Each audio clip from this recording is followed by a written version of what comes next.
महाराष्ट्राचे आराध्य दैवत छत्रपती शिवाजी महाराज, महात्मा ज्योतिबा फुले, सावित्रीबाई फुले, आरक्षणाचे जनक छत्रपती शाहू महाराज, बौद्धिसत्व संविधानकार विश्वरत्न डॉक्टर बाबासाहेब आंबेडकर, साहित्यरत्न अण्णाभाऊ साठे, बहुजनांच्या सर्व महापुरुषांना विनम्र अभिवादन करतो आणि आपल्या सगळ्यांचं अभिनंदन करतो, लाख लाख अभिनंदन करतो।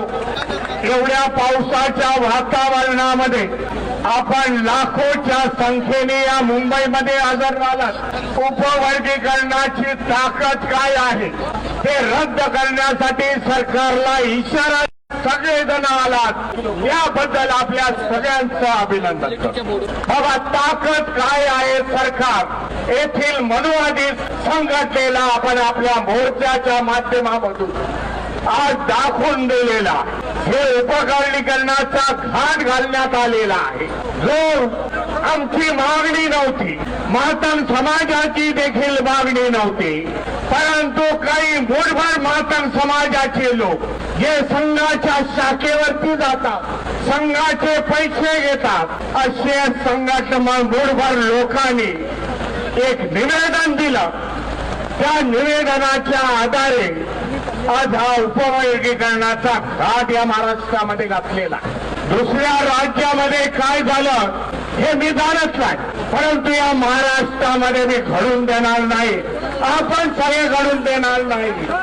कारण 59 जाती आम्ही एकत्र आहोत, 59 जातीची वज्रमूठ आमच्या बरोबर आहे। एक प्रतिज्ञा इथे करायला पाहिजे, येणाऱ्या काळामध्ये ही वज्रमूठ अशीच असायला पाहिजे। जेव्हा ही वज्रमूठ आता सत्ताधाऱ्यांवरती पडेल तेव्हा याचं सरकार उलटून पडेल। एक वेळ घेण्याचा प्रयत्न करायला पाहिजे। 59 जातीच्या लोकांनी येणाऱ्या काळामध्ये बीजेपीचा कोणी असेल त्याला माझं मत जाणार नाही, हे तुम्ही निक्षून त्यांना सांगण्याचा प्रयत्न करायला पाहिजे। बाबा, सत्ता हातामध्ये घ्या, किती दिवस आज मोर्चे वगैरे काढणार, त्याने एक वटहुकूम काढला आणि आम्हाला काम धंद्याला लावलेला, आमचा वेळ, आमचा पैसा, आमचा श्रम हे आम्ही आज या मोर्चाच्या माध्यमातून व्यक्त करत आहोत। परंतु ह्याच्या पुढे आमची लढाई हे सत्तेची लढाई असणार, हे देखील आज तुम्ही लोकांनी ठरवायला पाहिजे। कोणाच्या बरोबर जाण्याचा प्रयत्न नाही। बाबासाहेबांनी एकेकाळी 1938ला सांगितलं, एक वेळेला तुम्ही सत्ताधारी समाज या देशामध्ये व्हा। मी समजतो आज चांगली चुनौती आपल्या समोर आलेली आहे। आपण सगळे आपले मतभेद विसरून एकत्र आलेलो आहोत, एका दिलाने ही लढाई लढत आहोत। हा मेसेज सरकारपर्यंत गेलेला आहे असं आपल्याला सांगतो। आज सकाळी मला काही आमदार इथे भेटले आणि आमदारांनी मला सांगितलं की आम्ही सर्वप्रथम 29 आमदारांचं मी अभिनंदन करतो। एकत्रपणे येऊन त्यांनी मुख्यमंत्र्यांची भेट घेतली आणि मुख्यमंत्र्यांना त्याने सांगितलं हे जे काही उपवर्गीकरण आहे ते बंद करा। पार्टी आम्ही एकत्र झालेलो आहे। बीजेपी मधले देखील आमदार जे अनुसूचित जातीचे आहेत ते देखील एकत्र आले, एक अभेद युती झाली। आपल्याला सांगू इच्छितो त्या आमदारांनी मला जे सांगितलं, मुख्यमंत्री एवढे सिरियस दिसले नाही भीमरावजी। आम्ही निवेदन दिलं, निवेदनाकडे बघितलं आणि सांगितलं पुढच्या वेळेला मी काहीतरी निर्णय घेतो। मुख्यमंत्री ज्या काही घोषणा दिल्या, मुख्यमंत्री होश में आओ, त्याप्रमाणे या मोर्चाच्या माध्यमामधून महाराष्ट्राच्या मुख्यमंत्र्याला सांगू इच्छितो, बाबा तुम्ही होशमध्ये या आणि उपवर्गीकरणाला आमचा विरोध आहे। या महाराष्ट्र उपवर्गीकरण होऊन देणार नाही। या लोकांची राजनीती राहिलेली आहे संपूर्ण देशामध्ये। 2014 मध्ये जेव्हा ते बसले सत्तेवरती, जेव्हा केंद्रामध्ये बसले, जेव्हा राज्यामध्ये बसले, तेव्हा आठवत असेल हिंदू मुस्लिमांचा वाद लावला त्यांनी। हिंदू मुस्लिमांच्या वादातून सत्ता हस्तगत केली, मायनॉरिटीजना टार्गेट केला ज्या मुस्लिम आपले बांधव। आज अनेक मुस्लिमांच्या संघटनेने आज आपल्याला सपोर्ट दिलेला आणि हिंदू मुस्लिमापासून सुरुवात केली। महाराष्ट्रामध्ये एका बाजूला ओबीसी, दुसऱ्या बाजूला मराठा समाज यांच्यामध्ये वाद लावला। आज गावागावामध्ये गेलात तर काया गावागावामध्ये एक दुसऱ्याला एकाच्या अँगलने बघितलं जातं, देशांतर्गत बघितलं जातं. एका बाजूला मराठा आहे, दुसऱ्या बाजूला ओबीसी आहे. गावागावामध्ये एका बाजूला मराठा आहे, ओबीसी आहे. जे एकत्र बळीन होते, एकत्र नाटक होते, एकत्र व्यवहार होते, मैत्री संबंध होते, आज वितुष्ट त्यांच्यामध्ये आलेला. दुसरा प्रयत्न या फडणवीस सरकारने केला. एका बाजूला आदिवासी, दुसऱ्या बाजूला धनगर समाज यांच्यामध्ये त्यांनी भांडणं लावली. आज त्याने बघितलं 59 जाती आहे एकत्र, यांच्यामध्ये भांडणं कशी लावायची.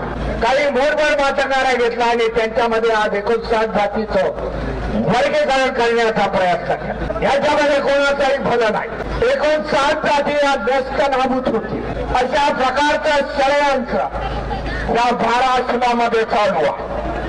परंतु फडणवीसांना सांगू इच्छितो, बाबा महाराष्ट्र छत्रपती शिवाजी महाराज, महात्मा ज्योतिबा फुले, सावित्रीबाई फुले, डॉक्टर बाबासाहेब आंबेडकर, साहित्य रत्न साठे यांचा आहे महाराष्ट्र असे प्रकार चालू देणार नाही. त्याप्रमाणे लढू आणि त्याच्यातून आपण विजय होऊ हे सांगण्याचा प्रयत्न.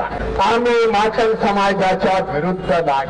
हे माझं पहिलं वाक्य आहे. पहिल्यापासूनच मातंग समाज आमचे बंधू आहे, बहिणी आहेत. अनेक मातंग सुशिक्षित झालेले आहेत, त्याला कुठल्या मार्गाने जावं हे त्यांना कळत आहे. परंतु ज्या काही संघटना पैसे पुरवतात, हिंदुत्ववादी संघटना, आयटी सेक्शन त्यांचे चालवत आहेत, त्यांच्या माध्यमातून महाराष्ट्रामध्ये त्यांनी तेढ वातावरण निर्माण केलेलं आहे. वातावरण कसंही हो, मातंगाने आम्हाला कितीही बोलू, परंतु संवादाच्या वाचा आम्ही बंद केलेल्या नाहीत हे देखील मी त्यांना सांगू इच्छितो. जे मातंग भाऊ आमचे चुकलेल्या मार्गाने राहतात, आज महापुरुषाच्या यादीमध्ये साहित्य रत्न अण्णाभाऊ साठेंचा तसबीर आम्ही लागतो. छत्रपती शिवाजी महाराज, बाबासाहेब आहेत, फुले आहे, रविदासजी आहे, त्याचबरोबर आम्ही अण्णाभाऊ साठेंची तसबीर लावतो. कुठल्याही स्टेजवरती जाऊन बघा. परंतु आपल्याला एक आव्हान करतो, ज्यांच्यामुळे आज आपली माथी भडकलेली आहे, ज्यांच्या विचारावरती आज चालण्याचा तुम्ही योग केलेला आहे, त्या सावरकरांच्या लेखांच्या तसबिरी बरोबर, आगरकरांच्या तसबिरी बरोबर साहित्य रत्न अण्णाभाऊ साठेची तसबीर लावतायत काय हे मला दाखवून द्या. मग तुम्ही कोणाच्या बाजूने आहात हे दिसून येईल म्हणून आपल्याला सांग.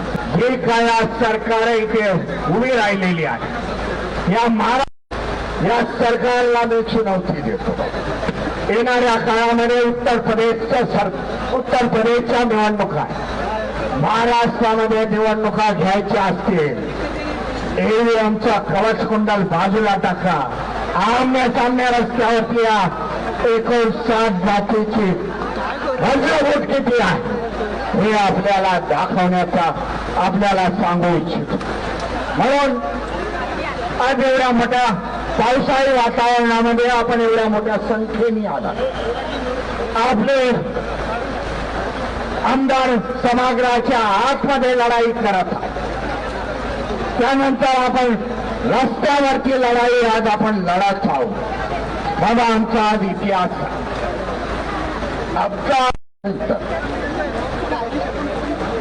आमचा इतिहास असा आहे, जेव्हा संविधानाच्या विरोधामध्ये गेला, जेव्हा महापुरुषाच्या विरोधामध्ये गेला, त्यावेळेला आंबेडकरी जनसमूह महाराष्ट्रात नाही तर देशामधला एकत्र आला आणि त्याने आपल्याला ताकद आपली दाखवून दिली. आमचा आदर्श, आमच्याकडे आदर्श आहे, आदर्श भीमा कोरेगावचा आदर्श. बड़े आप संख्या से कम है, लेकिन हम लोग लड़ाई जीतते हैं. हा आमचा बाबा इतिहास आहे. तो इतिहास सांगण्याचा मला आज पुन्हा एकदा प्रयत्न करावा लागला. 2024चे इलेक्शन आपल्यात एक उदाहरण आपल्याला देऊ. 2024ला जेव्हा पार्लमेंटचं इलेक्शन, पार्लमेंटच्या इलेक्शनच्या पूर्वी त्यांच्या निर्माण होतं पार्लमेंट बीजेपी सरकार. ते सांगत होते हम 400 के पार आएंगे तो संविधान बदल देंगे, ह्या त्यांच्या घोषणा. इलेक्शनचे जेव्हा देशामध्ये आंबेडकरवाद्यांनी लाखोचे मोर्चे काढले. भाई आम्ही आंबेडकरवादी फुले शाहू आंबेडकरांना मानणाऱ्या, आमचे बहुजन महापुरुषांना आम्ही मानणारे आहोत. आम्ही कदापि हे संविधान बदलू देणार नाही. जेव्हा इलेक्शनचा पिरियड आला, इलेक्शनचा जेव्हा दिवस आला, व्होटिंग झाली, त्याच्यानंतर रिझल्ट आले, जे 400 का पार का आंकड़ा कहते थे 240 में सिमट गए. जर ईव्हीएम मशीन नसते, ईव्हीएम मशीन नसते, 100च्या आतमध्ये लुळकले असते. हे देखील आपल्याला सांग. इंडिया गठबंधनाला भारीच्या भारी व्होटिंग दिलं. इंडिया गठबंधनाला भारीच्या भारी व्होटिंग दिलं आणि इंडिया गठबंधन चांगल्या प्रकारे त्यांनी स्कोर केला. आज तेच आपल्याला हिस्ट्री, तोच इतिहास आपल्याला रिपीट करण्याचा प्रयत्न करावा लागेल. आणि त्याच्यानंतर काय झालं, जे नौटंकी आहे पार्लमेंटमध्ये जाऊन बसणारे पंतप्रधान मोदीजी, त्याने संविधान डोक्यावरती घेतलं, संविधानाला काय पाया पडले, हे जे नौटंकी केले ते त्यांना संविधानाची ताकद कळली. देशातील 80% जनता हे संविधानाला बांधणारी आहे. महाराष्ट्रामध्ये 59 जाती आहे जे संविधानाला मानताय, महापुरुषाला मानताय. त्याचबरोबर 59 जाती आहे त्या संविधानाला मानताय, महापुरुषाला मानताय. मुस्लिम समाज आपल्या बरोबर, त्याचबरोबर आदिवासी समाज आहे मोठ्या संख्येत. हे जेव्हा समाज एकत्र येते, त्या कोळी समाज आहे, 59 जातीमधल्या समाज.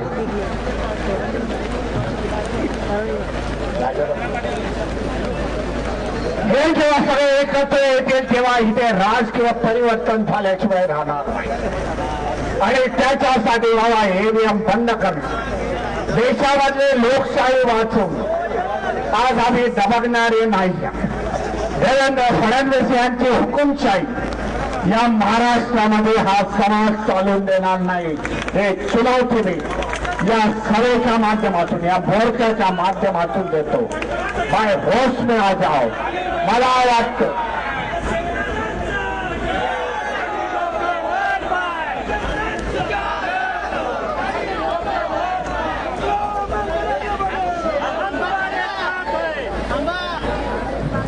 माझ्या आधीच्या घोषणा दिल्या. हॅलो भाई देवेंद्र, होश में आ जाओ. आज आपल्याला सांगू इच्छितो, देवेंद्र आज होश मध्ये येतील तर रात्रीचं झोपू शकणार नाही. की एवढी ताकद, एवढी मोठी ताकद आज माझ्या विरुद्ध कशी उभी राहील. मी मायनॉरिटीजला दबावला, पण आंबेडकरवादी दबणारे नाही. जेवढे दबवण्याचा प्रयत्न कराल तेवढे आम्ही वरती येणार. आम्ही फुटबॉल खेळतो, जेवढे दाबाल तेवढे वरती जाऊ आणि तेवढे गोल मारू. हे सांगण्यासाठी आपण इथे सगळेजण आलेलो आहोत. आणि निश्चित मला वाटतं घोषणा आहे, सकाळी देवेंद्रजी 27 आमदारांशी बरोबर बोलले नाही, पण या सगळ्या आमदारांना 27 आमदारांना सांगू इच्छितो, बाबा उद्यानंतर देवेंद्रचा जे ऍटिट्यूड ते कमी होईल, आपल्याशी संवाद साधतील हे आपल्याला सांगू इच्छितो. कारण प्रत्येक जण एक ताकद, बाबासाहेबांचा एक एक अनुयायी एक एक ताकद आहे आणि ती ताकद जर एकत्र झाली तर सरकारमध्ये देखील कपालत होऊ शकते. आज जे काय चाललेला, ज्याचे काही खासदार आमदार फोडले त्यांनी तेवढा प्रतिकार केला नाही, पण आमचा प्रतिकार काय आहे हे त्यांना देखील आम्ही सांगण्याचा प्रयत्न आहे. तुम्ही देखील आमच्या बरोबर या. खासदार फुटले म्हणून रडत बसू नका. आमच्या बरोबर या. न्याय देण्याचा प्रयत्न मी तुम्हाला देऊ इच्छितो. एक बुलंद ताकद या महाराष्ट्रामध्ये उभी करू. ज्यांना सत्तेमध्ये जायचं आहे त्यांनी सत्तेमध्ये जा. मी तर धम्माचा रथ घेऊन चाललो. सत्तेचा लक्ष गाठा एवढी मी शुभेच्छा देतो आपल्याला. आणि जनगणनेचा देखील मुद्दा आणि जनगणनेच्या माध्यमामधून जे 27 होणार आहे त्याच्यामध्ये जनगणना दाखवा बाबा. बौद्ध असतील, चर्मकार समाज असतील, कक्कया समाज असेल, वाल्मिकी समाज असेल, कोळी समाज असेल, त्यांनी आपली जनगणना दाखवा. आज महाराष्ट्रामध्ये आपल्याला 13% मिळतात. 13% आपली तेवढी संख्या त्याच्यापेक्षा जास्त आहे. 2027 जेव्हा जनगणनेचे निरोप येतील, जेव्हा जनगणनेचे संपूर्ण रिझल्ट येतील, तेव्हा आपलं आरक्षण 20% व्हायला पाहिजे हे देखील सरकारला सांगतो. तुम्ही जनगणनेची जी कॅटेगरी आहे, जनगणनेचे जे आयटम्स लावलेले आहेत त्याप्रमाणे आमची संख्या वाढली. त्यामुळे आम्हाला 20% आरक्षण व्हायला थांबून जमणार नाही. 13% वर्गीकरण 13%चे तुकडे पडून देणार नाही.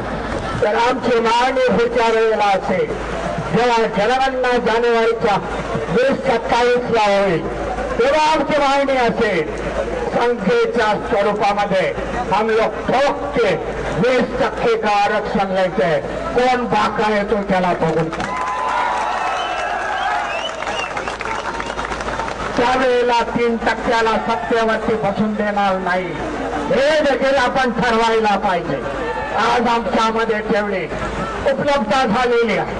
आज आम्ही तेवढे शिक्षित झालेलो आहे.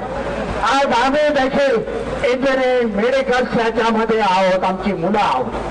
त्याच्यासाठी हा सगळा घाट घातलेला आहे हे आपण जाणून घ्या. आज ज्यांची मोनोपॉली होती मध्ये आपल्याला सांगतो वर्गीकरणाचा घाट का घातलेला आहे. एके जमान्यामध्ये एका समाजाची मोनोपॉली होती. एका समाज शिक्षणामध्ये पुढे होता. काय झालं आज 1990च्या नंतर 90च्या नंतर ओबीसी समाजाचा आपला स्टुडंट आपले विद्यार्थी बहुतांचे विद्यार्थी 59 जातीतले विद्यार्थी मेरिट मध्ये यायला. त्यांनी बघितलं हे काय चाललं. त्यांनी विचारलंय काय चाललंय या देशामध्ये. आपली पोरं मागे जात आहे. त्याच्यासाठी हे वर्गीकरणाचा डाव एक त्यांचं लक्ष होतं. जे शेड्यूल कास्ट मधून आलेले आहे अनुसूचित जातीमधून जे आलेले आहे त्यांनीच रिझर्वेशन घ्यावं अशा प्रकारचा देखील घाट येणाऱ्या काळामध्ये होईल. परंतु वर्गीकरण जर आपण इथे थांबवला तर हा घाट येणार नाही. या वर्गीकरणाच्या माध्यमातून पुन्हा 59 जाती 12 बलुतेदार यांचा आर्थिक सोर्स तोडून टाकला. यांना शिक्षणापासून वंचित करणार. पुन्हा एकदा हे आपले गुलाम होते. आर्थिकदृष्ट्या कमकुवत झाले तर गुलाम होते. हे ह्याच्या मागचं षडयंत्र ओळखण्याचा प्रयत्न आपण सगळ्यांनी करायला पाहिजे. अशा प्रकारे अचानक होत नाही. परंतु या सगळ्याला घाट घालण्याचा प्रयत्न उपवर्गीकरणाला विरोध सरकारला धडकी भरणारा तुम्ही काढलेला मोर्चा तुमचा उत्साह या माध्यमातून हे सरकार घाबरलेलं आहे. आज पावसाच्या एवढ्या मोठ्या धारा वाहत आहेत. त्यांच्याकडे घामाच्या त्यामुळे आपला विजय आहे. परंतु शेवटपर्यंत लढू. सरकारला आपली ताकद दाखवून देऊ एवढं मी म्हणतो आणि माझ्या वाणीला विराम देतो. जय भीम, जय संविधान.